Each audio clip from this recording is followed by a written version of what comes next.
Bapak Ibu semua, kita masuk ke dalam kuliah yang keempat, yaitu prosedur tata laksana dalam praktek holistik berpusat pada pasien yang komprehensif dan berkesinambungan.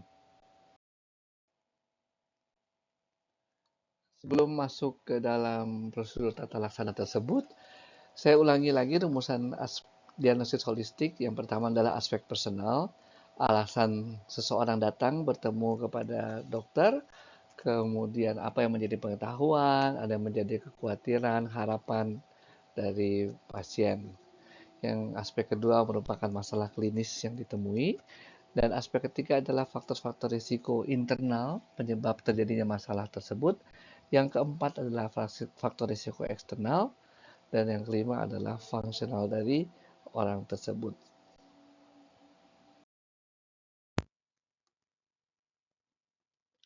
Nah, bagaimana tata laksana secara holistik? Sebenarnya adalah melanjutkan dari temuan-temuan yang kita dapatkan dari aspek 1 sampai aspek 4, bahkan aspek 5. Setiap permasalahan dicarikan jalan keluarnya. Lalu bersama-sama keluarga dan pasien tentunya menentukan prioritas mana yang akan dilakukan. Untuk memilih jalan keluar, metode yang diterapkan adalah metode konseling, di mana konselor atau dokter SPKKLP memberikan beberapa alternatif penyelesaian masalah untuk dipilih oleh keluarga. Setelah itu, kita juga perhatikan bahwa keseluruhan langkah-langkah penyelesaian masalah mencakup pencegahan primer, sekunder, tersier, dan kuartener. Dan kemudian kita melakukannya secara berkesinambungan, baik 7 hari 24 jam maupun secara momentia. Misalnya kalau momentum itu pada hari ini mulai diresepkan pemberian obat. Setelah itu obat diminum atau tidak.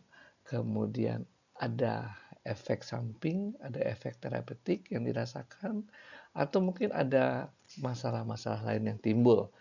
Itu adalah momentum yang diperiksa secara berkesinambungan. Bahkan ketika sampai kita merujuk, di tempat rujukan pun kita tahu apa yang dilakukan dan kemudian rencananya seperti apa ketika harus pemulangan kembali. Itulah yang disebut dengan berkesinambungan.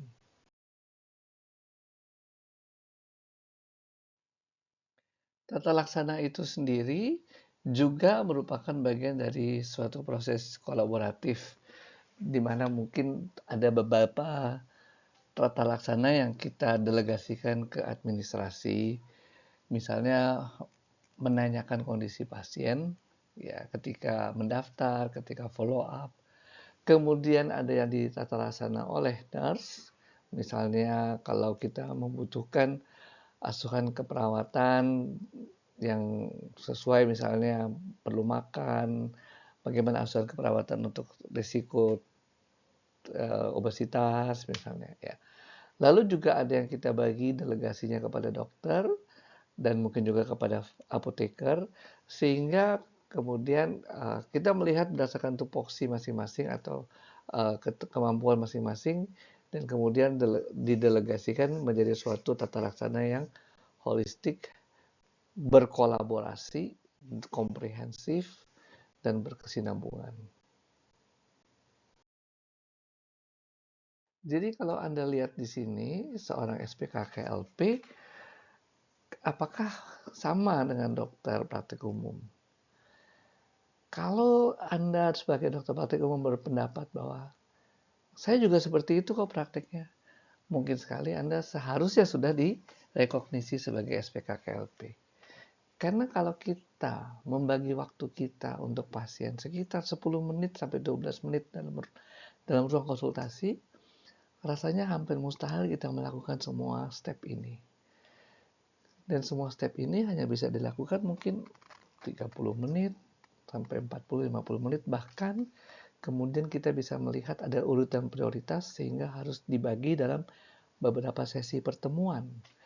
Artinya memang ada dokter yang dikhususkan buat mengerjakan ini, yang disebut sebagai spesialis, karena memang keahliannya di situ.